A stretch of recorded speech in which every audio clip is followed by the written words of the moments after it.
Hi everyone, this is Dragon GGY. This is the operator Hindsight for Hoshiguma the Breacher, the 6th anniversary limited operator for Global. Let's get started. Hoshiguma the Breacher is the first 6-star operator in the Arts Protector archetype, the archetype that does not have a 6-star for the longest time in the game. Trait: normal attacks deal arts damage while skill is active. One interesting fact about her is that she's still considered Yanese under LGD and does not have Higashi as a hidden faction despite being from there. Well, find out why in the story. Looking across the defender lineup, in Yu's episode we said his stats aren't that standout. Well, the same can also be said about Arts Protectors, who have even lower defense and similar attack, but they do have a 15 resistance, which fits the impression.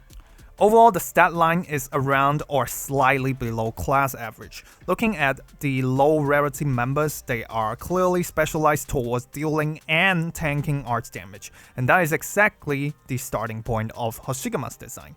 Hoshiguma's talent 1, when HP drops to 0, enters a special state called the Atmagraha, during which she cannot be healed by allies and will continue to accumulate damage taken. She's only defeated when the accumulated damage reaches 200% of her max HP. After not taking damage for 5 seconds, 4 seconds at potential 5, recovers 5% HP per second, and when HP is above 0 again, exits the state. To put it straight, Hoshiguma can have negative HP. It's indicated by a dark red color that fills up the HP bar from the left. It behaves a bit differently from standard HP. It doesn't scale with max HP changes. Usually, if you have 50 out of 100 at max HP and gets max HP plus 100%, it would upscale and bring you to 100 out of 200 max HP. Now, while the same effect does increase the cap for how much damage she can take, it would be strange if the accumulated damage is also scaled, right? So yes, max HP changes only affect the cap, and you'll see the HP percentage change on Hoshiguma when using skill 3, and she will die on skill end if the accumulated damage has exceeded the cap of skill. During the state, Hoshiguma is considered 1 HP. You can see this by clicking on her. It doesn't show the accumulated damage. She can recover HP via passive HP recovery effects, so you can heal her via things like Thorn's Altar skill 1 or even redistribute with Civilite Eterna, but most of the time, you may not want to do that due to her talent 2. This talent basically expands her HP pool to 3 times the on-paper number. Remember, we used to joke that when you see LPNS is low on HP, he's probably still got a few blue poisons in him. Now, when you see Hoshiguma low on HP, she probably still have a whole LPNS in her. The self-sustain is situational. She's a defender that looks to take damage after all. But with these effects combined, it does make her less dependent on healing resources. And it kinda goes hand in hand with talent 2. So talent 2 gains up to plus 50 resistance and 35 attack tenacity, reaches maximum bonus when losing 70% of max HP. So a very solo blade-ish talent, and you can immediately tell its interaction with talent 1. When Hoshiguma has negative health, she's always at max tenacity, while losing 70% HP is just the start. The situational self-heal also makes sure to only heal her outside of battle and does not heal her above the 0% mark. So talent 1 does make sure that it's less of a sword dance and keeps her critical for full tenacity. The rest is on you, Doctor, so be sure to avoid healing her when not necessary. At max tenacity, Hoshiguma will have 65 resistance. Combined with the HP reservoir with talent 1, she's a brick wall towards incoming arts damage. It's no joke, we all know how it works. This is just return to sender. The attack bonus part works with skill 2 the best. For skill 3, it's a bit diluted and not as significant. Hoshiguma's module will arrive in 3 months with the next limited banner. Trait update, she now also deals 10% of attack as arts damage to enemies that she attacked or attacked her. This is also only when skill is active. Upgrades go to talent 2, the max tenacity is now 50% HP lost, and she gets another 15% attack bonus at max tenacity. The base effect is pretty good. For arts damage, that's minimum 10% skill damage increase, more if she gets hit. It also doubles her damage count in skills. For example, her auto attacks do 3 hits in skill 2, so that turns into 6 instances of damage per attack. The 2 and 4 hits in skill 3 also now do 4 and 8 hits. Unfortunately, it doesn't double her shield spin damage count in skill 2, but I get it. It would probably be too oppressive. Upgrades provide higher max tenacity coverage. The max attack bonus is now 50%, so for skill 2 it's great. For skill 3 it's still diluted but more significant nonetheless. So overall, an all-out offensive module. Key offers are damage and damage count increases. There's no defense increase, but in exchange we have a huge attack attribute at 80. Improvement-wise, the increase to skill 2's damage is 16.1% to 29%, and skill 3 by 22% to 27% from 0 tenacity to max tenacity. Again, skill 2 is starting lower because the shield spin does not enjoy the base effect. My recommendation, level 1 for the damage count and 10% base damage increase. Level 3 is definitely recommended for maximizing her damage potential. Skill recommendations, I will go with skill 3 over skill 2 over skill 1. Honestly, if you are mostly a daily guy, you may find yourself using skill 2 much more, while skill 3 may feel a little bit clunky. You likely wouldn't want to deactivate the skill, which will cause her to retreat as well. That's normal, but from a general perspective, skill 3 has a much higher ceiling in terms of what it can do. It's a ground, big range, multi-target, high total arts damage skill that you would just find no substitution. Outside of that, you have the option to press the emergency button, which applies immortality to multiple allies at the same time, while bursting out some extra damage. Skill 2 is an AFK, area AoE, high-frequency damage plus crowd control skill. Comes with damage-based self-sustain as well. It has its problems, but what can I say, the ground AFK arts damage discussion has somehow remained pretty primitive over the years. And now we have a block 3, multi-target, some AoE, and self-sustain option. You know how this is gonna go. Skill 1 is also AFKable, but goes by arts damage ricochet, similar to Paladin's skill 3, but with unlimited duration. It's also the only skill with defense increase and serves as a good countermeasure to fast-hitting enemies. But outside of that, for general uses, it's less versatile both offensively and defensively compared to skill 2. Skill 1, attack plus 70%, defense plus 70%. When attacked, deals 175% of attack as arch damage to the attacker. This is a 0/15 defensive recovery skill with unlimited duration. The following stats are in order of 0 tenacity versus max tenacity. The DPH numbers do not include the 10% additional damage on attack with module, but is included in deflect damage and all upcoming skill damage numbers. As you can see, there's quite a difference between module versus no module here. The max deflect damage possible is around 3.4k, while Paladin's skill 3 with everything maxed out is doing about 3.18k per deflect. Defense post warm-up at 1.1k, which is moderate, not even up to par with her old self off skill. But hey, she's an arts defender now. There's nothing complicated about this skill. The whole skill is a callback to her old skill 2, but now in arts. Let's talk about pros and cons. The warm-up is very fast, although somewhat situationally. You can hit her with Arc, which is exactly 15 hits, and you're good to go AFK. Unlike her old self, it's no longer brick versus brick, and with arts damage, she takes out high defense enemies fast, while retaining that old defense percentage increase. However, just like every other ricochet skills, the effectiveness is dependent on enemy attack frequency, so against those that hit hard but hit slow, this skill is gonna have a worse time. In practice, the one key part missing from the deflect utility is the active taunt draw, which Penance and Yu got right. Is it a big problem though? It's manageable, given how you can usually put down defenders later with no problem. Compared to other two skills, it does tank physical damage better, but compared to the self-heal in skill 2, the max HP increase in skill 3, I say this skill isn't really playing to the strengths of the archetype and is just not as outstanding in terms of overall survivability. The reality is, skill 2, also an AFK skill, is generally a better option both offensively and defensively, So for that matter, the main usage of this skill comes down to countering high attack frequency enemies, and you may be surprised by how well it works. In fact, it's very good. Whether these use cases justify the cost is your call. Skill 2 throws out the shield and attacks all blocked enemies with 3 hits of 90% attack. The shield will circle Hoshiguma for 1 cycle, dealing slow to enemies it touches and dealing 130% of attack as arch damage every 0.5 seconds, restores HP equal to 15% of damage dealt by the shield. This is a 0/6 offensive recovery auto skill. Auto attacks are tri-hits of up to 1000 DPH, while shield spin does up to 1.5k per hit. Typically, for an enemy blocked externally in front of Hoshiguma, the total damage can range from 25.8k to 44.9k depending on tenacity and module level.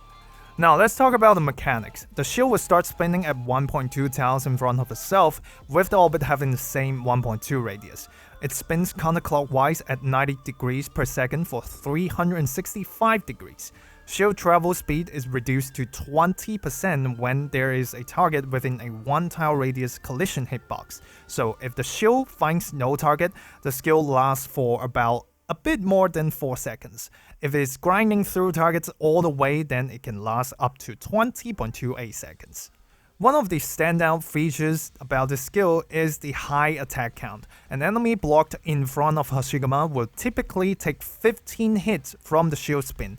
For other positions, here is a hit count by shield diagram, assuming that they are at the center of the tile. In practice, the hit count will change due to small shifts in position, whether they are being blocked and whatnot, so just remember the 15 hits for enemies blocked by herself. And don't forget her auto attacks. Suppose that the block target is the only one that will be hit by the shield, Hoshiguma should deal 6 auto attacks in that duration. Without module, that's 18 hits. With module, it doubles to 36 hits, to up to 3 targets as well. The HP recovery is damage based, much like Incantation Medics, and you will see her get 0 healing out of damage instance-based enemies, where she only deals 1 damage per hit.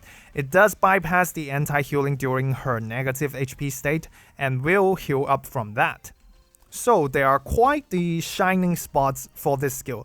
It checks a lot of boxes, including block count, self-sustain, AFK, melee, arch damage, and AoE. Against one block target, the skill has a cycle DPS of 1.37k to 1.85k without module, and 1.59k to 2.38k at module level 3, which is decent for an AFK skill, at least on paper.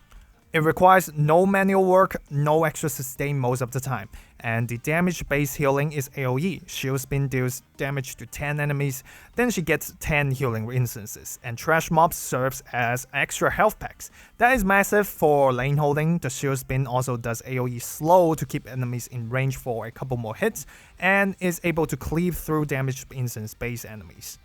With all that, there are indeed performance limitations that you may not immediately catch. First of all, the shield does cover a lot of space. When there are multiple lanes or just generally in a more spread out situation, the shield will be staggered, prolonging the cycle, so she's no longer dealing that decent cycle DPS that we talked of. In these situations, you will find that the shield spin may not be able to catch up with enemies that are non-stationary. When an expected target is out of reach and does not take her auto attacks, the damage and damage instance dealt will be just average. And finally, one thing that is true for Hoshiguma regardless of skills is that while she's excellent at tanking arch damage, she also doesn't deal good damage against high resistance enemies. But typically, enemies who deal arch damage tend to have high resistance as well. That dilemma is especially for skill 2 because the sustain part also depends on damage dealt, and high resistance will stab her twice. Now, that may be a blessing and a curse, because on the flip side, if there's too much sustain from a shield spins, which is clearly beyond your control, she'll lose the benefit from tenacity. So the solo blade dilemma has come full circle, and that is uncertainty about this skill. Skill 3, attack range expands, max HP plus 100%, attack plus 230%. Each attack hits up to 3 targets 2 times. If the skill is deactivated manually, retains skill effect and becomes undefeatable for 11 seconds. Attacks now deal 4 hits and will redirect all fatal damage from all operators in range to herself, then automatically retreats after the duration ends. This is a 37/45, 32-second auto-recovery skill. Skill range is the same as Zarya skill 2, a very impressive range. The total damage, DPS, of the skill varies greatly depending on tenacity and whether you choose to go for the, let's call it, Berserker mode. It ranges from 95k to 179k without module, and 116k to 228k with module level 3. That's a lot of damage, with a pretty solid DPS as well. The mechanics aren't complicated. First of all, Hoshiguma can hit aerial enemies during the skill, which the 5-star counterparts also do, so isn't much of a surprise. On manual deactivation, Hoshiguma enters the special state, which is considered off skill, during which she gets SP lockout, silence, which means no skill use, and undying. She also applies undying to all operators in range and takes all the damage that exceeds their respective max HP thresholds. This effect also has higher priority than other similar effects, so for example, Serta only enters her Remnant Ash state after the Hoshiguma's effect has finished. Same goes for Silence Alter Skill 3, etc. After 11 seconds, Hoshiguma is forcibly retreated. It's the same mechanic as Castro Armia Skill 3 and Serta, and will give you the DP refund like a normal retreat. As much as being a straightforward skill relatively, it indeed is the first of its kind. As a melee operator, the skill has great range while providing block. The damage is formidable, at least in terms of quantity. Outside of damage, the skill also provides max HP increase, so that's up to 23k effective HP pool to work with, 11 seconds of multi-target immortality and last resort damage. The damage she absorbs for the allies also contributes to her tenacity build-up, if she's not already low on HP. And yes, the mechanic makes her an excellent launch target for XL Alter Skill 3. She'll get an even faster startup at just 2 SP and perhaps pick up the immortality support or damage where it left off. There are still limitations to this skill though. 6 targets for True Silver Slash was great, 5 targets for Mjolnir feels solid, 4 targets for Laser Alter was okay, but 3 targets is very noticeable. When there are a lot of targets, it starts to feel a little powerless. She also doesn't have Resistant Ignore, and in ways, I think it's a very similar case to Lapland Alter Skill 3. Both of them are high total damage, long duration skill, but faces big challenge from resistance scaling. But I think it's the right way to go for arch damage in the future, because remember, we used to have a lot of skills that don't have resistant ignore and have low total damage.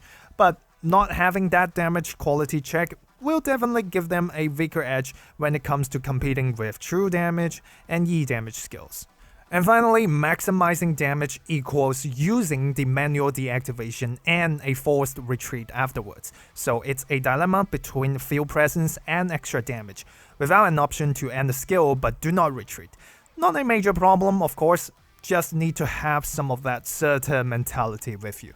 To conclude, Hoshiguma is a 6-star art protector that really fulfills the dealing plus tanking art damage job.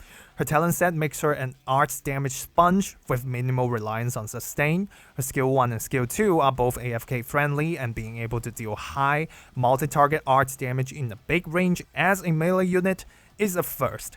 And her multi-target immortality support is yet another crucial feature to her kit value. So it's obvious that she has established a place in daily AFK. For some reason we keep getting range arts options, but now we finally have a solid melee arts option.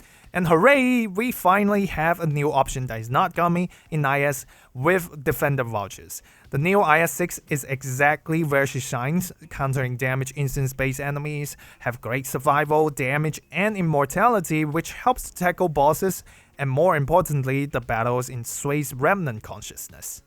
Right, here's the ratings. Daily at 8, 2 AFK skills, low reliance on sustain. Defensively, she's immovable against arts damage and wrecks low resistance enemies with no problem. The thing with using her in daily is that the easier it is, the harder for her to retain the tenacity bonus, but at least she's block 3 unlike Solo Blade, and oftentimes that doesn't affect her cleaning house. Advanced at 8 as well. There are a lot of factors contributing to that. For IS, it's her defense and offense 2 in 1 because we want cost-effective picks in IS, and 6-star defenders tend to lack offensiveness for the 10 hope they cost. But for Hoshiguma, her kit justifies the pick. Still, she can struggle with target count and high resistance or damage reduction enemies. For debuff game modes, her arts tanking and immortality certainly have their potential, but that has yet to be proven, and as time goes on, more and more sustain and survival support pieces are firing up a fierce competition, so it's still unknown if she'll be able to be the crucial piece of puzzle for future debuff contents. And if contingency contracts follow the damage reduction design from CCP4, Hoshiguma will have a hard time dealing effective damage. But at the end of the day, let's just say that as a defender, she has exceeded base standards in every way. Pool analysis, I think a fair summary would be that she doesn't break a lot of ceilings from the perspective of the whole operator roster, but she definitely set new standards for the damage department of defenders, and that's great relevance for the general player base. Tanking checked, damage checked, self-sustain checked, team play checked. Of course, for more advanced content where we start to judge damage quality, she's not as outstanding, but hey, leave some space for the professionals. For schedule and meta, definitely a honored and welcome member to the AFK collection, an option to put defender vouchers to use in IS, and although not irreplaceable, she's a great option for countering damage instance-based enemies or high attack frequency enemies, which, spoiler alert, will be coming in the next few months. But do note that immortality mechanics, or just generally what people will call sustained power creep, does continue to happen. We have damage dealers who can keep themselves from dying coming up. We have support characters, in fact one of them in the same banner, that keeps allies alive by numbers or by mechanics, including multi-target immortality also coming up. So as we continue to progress through the meta, the value of manually deactivating her skill 3 may decline and eventually comes down to just doing that extra damage. Alright, that's gonna be it for this episode. Thank you all for watching. We still have another banger operator to discuss in the same banner, Haruka, and it is about time I get to the grind right after this. So I'll cut the chatter.